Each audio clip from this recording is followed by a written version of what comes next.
नमस्कार, बहुत बहुत स्वागत है आपका। मैं हूं आपके साथ ऋतु ज्ञानवानी। आज हम बात करने वाले हैं गोल्ड के रेट को लेकर के और अपील की भी बात हम करेंगे। दरअसल गोल्ड का रेट आप देख रहे हैं, लगातार रिकॉर्ड हाई हम रेट्स देख रहे हैं गोल्ड के। इसी बीच स्टॉक मार्केट की अगर हम बात करें तो उसमें भी उतार चढ़ाव लगातार नजर आ रहे हैं। इसी बीच पीएम मोदी की अपील कि अभी 1 साल तक गोल्ड ना खरीदें। इस अपील के बाद कितना असर हुआ लोगों पर? क्या वाकई लोगों ने इसे फॉलो किया या बढ़ चढ़कर खरीदारी की? जानेंगे। हमारे साथ एक्सपर्ट जुड़े हैं, इकोनॉमिक एंड फाइनेंस एक्सपर्ट हैं शरद कौली जी। शरद जी, बहुत बहुत स्वागत है आपका हमारे इस खास पॉडकास्ट में। सर, मोदी जी ने अपील की कि 1 साल तक गोल्ड ना खरीदें जी। आखिर इस अपील का कितना असर आपने देखा, लोगों के ऊपर कितना प्रभाव देखा? इमोशनली लोगों ने सोचा या फाइनेंशियली लोगों ने सोचा? देखिए, जब उन्होंने अपील करी तो पहले 2 दिन तो ज्वेलर्स की दुकान पे भीड़ बढ़ गई, क्योंकि जिन लोगों ने आगे लेना था, जिनके घर में शादियां थी या किसी ज़रूरत की वजह से लेना था, उन्होंने फटाफट जाके कहा कि 1-2 दिन में ले लें, क्योंकि हो सकता है कि मोदी जी अपील करते हैं उसके बाद कोई पॉलिसी ना आ जाए। तो इस वजह से 1-2 दिन तो भीड़ दिखी। पर अब देखने को मिल रहा है ऋतु के थोड़ा सा ज्वेलरी की जो डिमांड है, गोल्ड की डिमांड 2 तरीके की है। करीब 60 से 70% डिमांड इसमें ज्वेलरी की है, बाकी 30 से 40% डिमांड इसमें निवेश की है। तो जो ज्वेलरी की डिमांड है उसमें तो थोड़ा सा फ़र्क दिखाई दे रहा है, क्योंकि लोग मोदी जी की बात मानते हैं। बहुत बड़े देश के सबसे बड़े ब्रांड एम्बेसडर हैं वो। जब उन्होंने थाली बजाने को कहा, लोगों ने थाली बजाई। जब दिया जलाने को कहा, कोविड में दिया जलाया। एक झालमुरी उन्होंने कहीं रुक के खा ली बंगाल इलेक्शंस में, वो कहीं ना कहीं कुछ कारण उसने अपना रोल प्ले किया। तो ऐसा नहीं है कि लोग बात नहीं मानते, मानते हैं।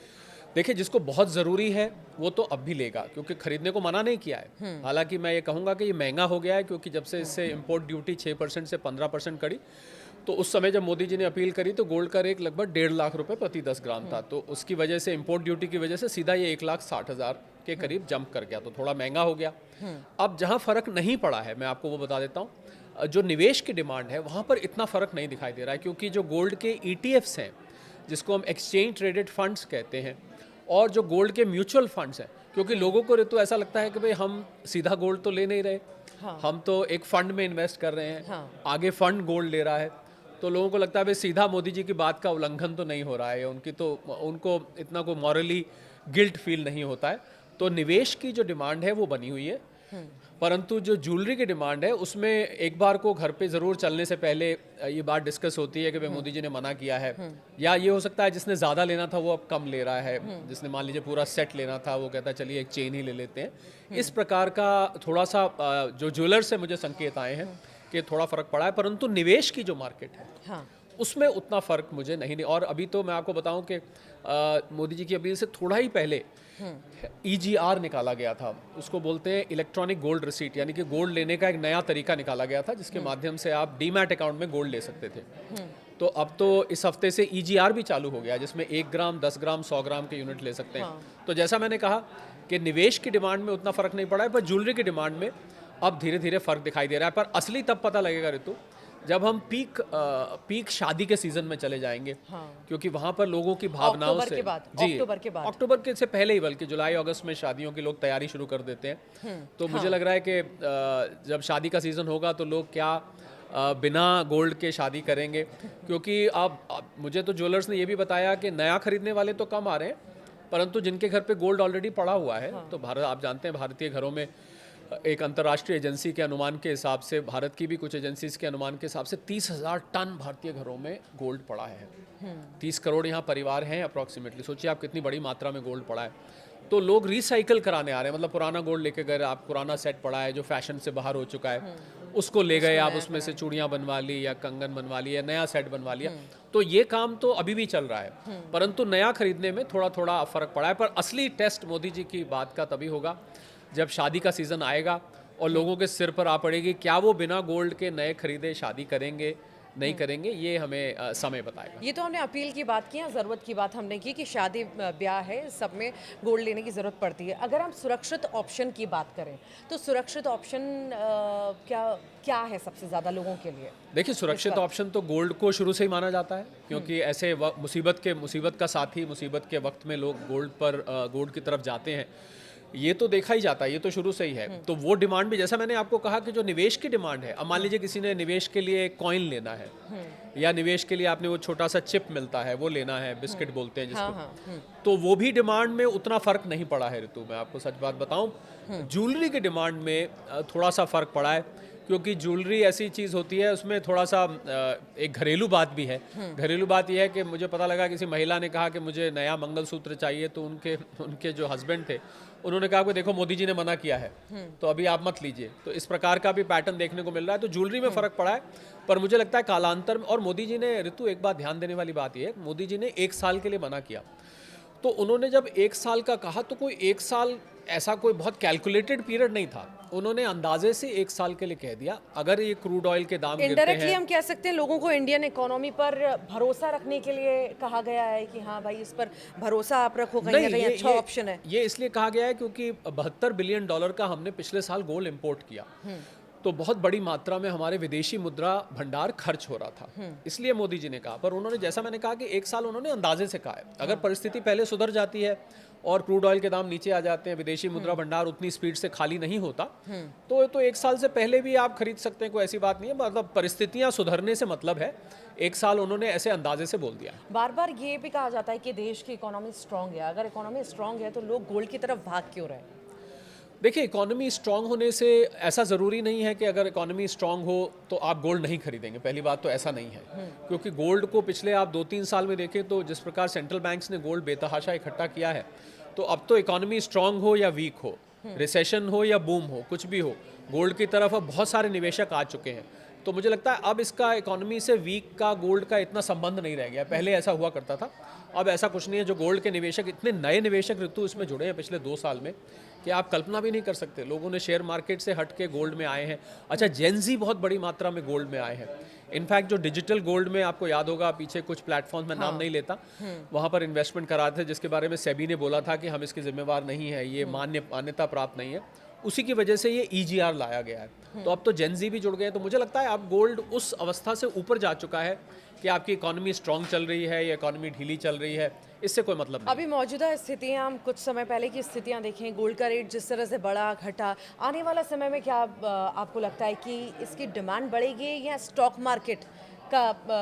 मार्केट ये आगे नजर आएगा? देखिए, वैसे तो गोल्ड निवेश की सलाह आपको अपने सेबी रजिस्टर्ड फाइनेंशियल एडवाइजर से लेनी चाहिए, और मैं जो बात कर रहा हूँ वो एक एनालिसिस है। पर आपने क्योंकि सवाल पूछा है, मुझे गोल्ड का भविष्य उज्जवल नज़र आता है, क्योंकि जिस प्रकार से सेंट्रल बैंक्स ने लगातार इसको खरीदा है और बहुत बड़े मात्रा में चाइना और दुनिया भर के बैंक्स ने इसको इकट्ठा किया है, उससे ये नज़र आ रहा है। और दुनिया भर की अगर आप इंस्टीट्यूशनल रिसर्च भी देखें, वो भी ये कहती है कि गोल्ड आगे ऊपर जाने वाला है, क्योंकि ये बहुत सीमित मात्रा में है ऋतु, ये बहुत ज़्यादा नहीं बचा है धरती में अब खनन करने के लिए, माइनिंग के लिए। तो क्योंकि अब ज़्यादा नहीं बचा है, ख़त्म होता जा रहा है। और जिस प्रकार से डी डॉलराइजेशन की जो मुहिम चल रही है दुनिया में, आप देखिए दुनिया की इस समय जो आर्थिक परिस्थिति है उसकी जड़ में डॉलर है। डॉलर की डिमांड बढ़ जाने की वजह से हमें विदेशी प्रधानमंत्री जी को जो अपील करनी पड़ी, वो इसी वजह से करनी पड़ी क्योंकि विदेशी मुद्रा भंडार हमारा समाप्त हो रहा था। तो इसको देखते हुए डी डॉलराइजेशन की मुहिम जैसे जैसे चलेगी आगे, वैसे वैसे गोल्ड, तो मुझे गोल्ड का भविष्य बहुत उज्जवल दिखता है। कोई व्यक्ति अगर इसको लेना चाहते हैं अपने एडवाइज़र से पूछ के लें, परंतु थोड़ा थोड़ा करके अगर आप इसको 2 से 5 साल तक लेके रखते हैं, मुझे लगता है ये अच्छा रिटर्न देगा। इसका रिटेल इन्वेस्टर्स की अगर हम बात करें तो जो अपील की गई थी उन पर कितना असर पड़ा था? जैसा मैंने कहा कि रिटेल इन्वेस्टर्स ने, देखिए 1-2 दिन तो उन्होंने काफ़ी अपील को सीरियसली लिया, पर जैसा मैंने आपको पहले बताया कि इन्वेस्टमेंट की डिमांड में उतना फ़र्क नहीं दिख रहा है, कंजम्पशन के डिमांड में फ़र्क दिख रहा है। यानी कि ज्वेलरी बनाने वालों ने थोड़ी सी ब्रेक लगाई है, परंतु जो गोल्ड म्यूचुअल फंड्स हैं, गोल्ड ETFs हैं, EGR है, इसमें इतना फ़र्क अभी नहीं दिखाई। बड़े इन्वेस्टमेंट में अगर हम बात करें तो बड़े इन्वेस्टमेंट में भी चल रहा है, क्योंकि बड़े इन्वेस्टमेंट तो इंस्टीट्यूशंस करते हैं, और भारत में बड़ा इन्वेस्टमेंट हाई नेटवर्थ इंडिविजुअल्स हो गए या कुछ इंस्टीट्यूशंस करते हैं, वहाँ भी ऋतु मुझे इतना फ़र्क नहीं दिख रहा, क्योंकि इस समय जो दाम है अंतर्राष्ट्रीय बाजार में, दाम करीब $4550 से नीचे चल रहा है, और भारत में क्योंकि इंपोर्ट ड्यूटी लगी उसकी वजह से दाम बढ़ गया। अदरवाइज अगर आप इसको पार रख के चढ़ें तो इस समय दाम कम है। आप देखिए 1,82,000 पीक से इस समय नीचे है। तो उसको देख के मुझे लग रहा है ऋतु कि अभी परिस्थिति अच्छी है लेने के लिए, तो जो लेने वाले निवेश के लिए डिमांड बनी हुई है, कंजम्पशन की डिमांड पे थोड़ा फर्क पड़ा है।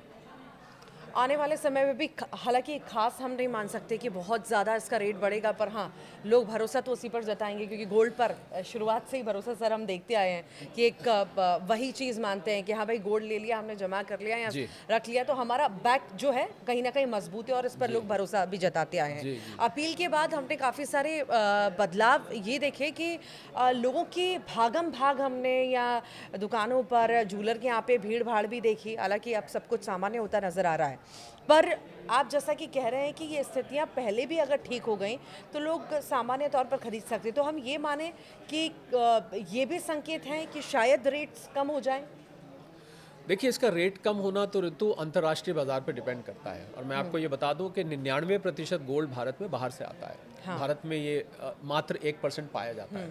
तो इसकी जो कीमत होती है उसको हम प्राइस डिस्कवरी कहते हैं। वो प्राइस डिस्कवरी इंटरनेशनली होती है। अमेरिका में न्यूयॉर्क में एक एक्सचेंज है जिसको कॉमेक्स बोलते हैं, कमोडिटी एक्सचेंज, वहाँ पर होती है। लंदन में लंदन बुलियन मार्केट एसोसिएशन है, वहाँ पर होती है। तो इन दो जगह गोल्ड की प्राइस डिस्कवरी इसको बोलते हैं। तो भारत के देखिए इंपोर्ट ड्यूटी बढ़ी तो बड़ा, पर भारत के आर्थिक पैमानों से, भारत की नीतियों से गोल्ड सिल्वर की प्राइसेस पे अंतर्राष्ट्रीय स्तर पे फर्क नहीं पड़ता है। तो अगर अंतर्राष्ट्रीय स्तर पर इसकी प्राइस बढ़ी तो भारत में अपने आप ही बढ़ने लगती है, ऐसे इसको समझ। अच्छा, अगर हम ये समझना चाहें गोल्ड का रेट बढ़ता है या घटता है, बाकी स्टॉक्स पर इसका कितना असर पड़ता है? देखिए, स्टॉक एक्सचेंज की आप बात कर रहे हैं, शेयर मार्केट की बात कर रहे हैं। शेयर मार्केट इस समय मुझे लगता है एक मुश्किल दौर से गुजर रही है, क्योंकि रुपए का कमज़ोर होना। और बाय द वे मैं आपको ये भी बताना चाहूँगा कि अगर रुपया और कमज़ोर होता है तो इससे भारत में सोने के दाम बढ़ते दिखाई देंगे, क्योंकि हम डॉलर में इंपोर्ट करते हैं। तो आपको अगर रुपया कमज़ोर होगा तो यहाँ से आपको थोड़ी सी गोल्ड में मजबूती आती दिखेगी। वापस शेयर मार्केट पे आता हूँ, जो आपका सवाल है। शेयर मार्केट इस समय थोड़े मुश्किल दौर में है, कभी ऊपर कभी नीचे, कभी ऊपर कभी नीचे, क्योंकि मुझे लग रहा है डोनाल्ड ट्रंप की स्टेटमेंट्स पे ये बिल्कुल जैसे सपेरा बीन बजाता है ना, तो वो सांप नाचता है, ऐसे ही बिल्कुल ये नाच रही है। जब ऐसा लगता है ये हाँ ना का जो खेल चल रहा है ईरान और अमेरिका के बीच में, कभी लगता है कि ट्रूस हो जाएगा, शांति हो जाएगी, ये प्रस्ताव स्वीकार, फिर अगले दिन लगता है नहीं होगा, फिर अगले दिन कोई धमकी आती है, फिर ईरान की तरफ से धमकी आती है, फिर लगता है शांति हो जाएगी, फिर लगता है धमकी। तो मार्केट ने पूरी तरह से मार्केट एक बहुत अनिश्चितता के माहौल में है इस समय। तो मुझे लग रहा है मार्केट के लिए थोड़ा सा समय टफ है। पर ऋतु, जो काम की बात यह है कि लंबे वक्त के लिए जो मार्केट में निवेश करता है, लंबा वक्त यहाँ मेरा मतलब 10 साल से है। अगर आप 10 साल के लिए मार्केट में निवेश कर रहे हैं तो आप थोड़ा थोड़ा करके SIP फॉर्म में, SIP ज़रूरी नहीं म्यूचुअल फंड वाले लें, आप अच्छे स्टॉक्स भी पिक कर सकते हैं। लंबे वक्त के लिए अगर आप रहेंगे तो आपको मार्केट कभी निराश नहीं करती है, परंतु उसके लिए आपको लॉन्ग टर्म बना रहना पड़ेगा।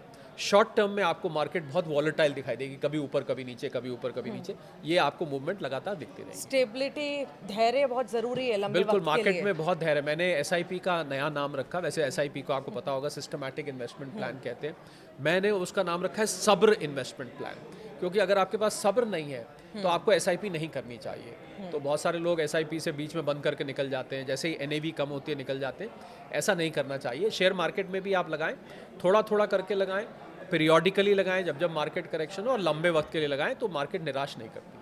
फिलहाल के लिए स्थितियां मतलब इतनी ज़्यादा खराब नहीं है अगर हम माने, अपील का असर भी देखा गया और साथ ही साथ अब फिर से नॉर्मल सिचुएशन नज़र आ रही है। गोल्ड को लेकर भी इतनी खास हम भागादौड़ नहीं देख रहे हैं और आने वाले समय में हालांकि सिचुएशंस पे डिपेंड करेगा कि क्या होता है, मार्केट क्या बोलता है, ऊपर नीचे, उस हिसाब से रेट भी रहेगा और उसी हिसाब से डिमांड भी रहेगी। बहुत शुक्रिया सर शरद जी आपका हमारे साथ जुड़ने के लिए, खास जानकारियाँ साझा करने के लिए।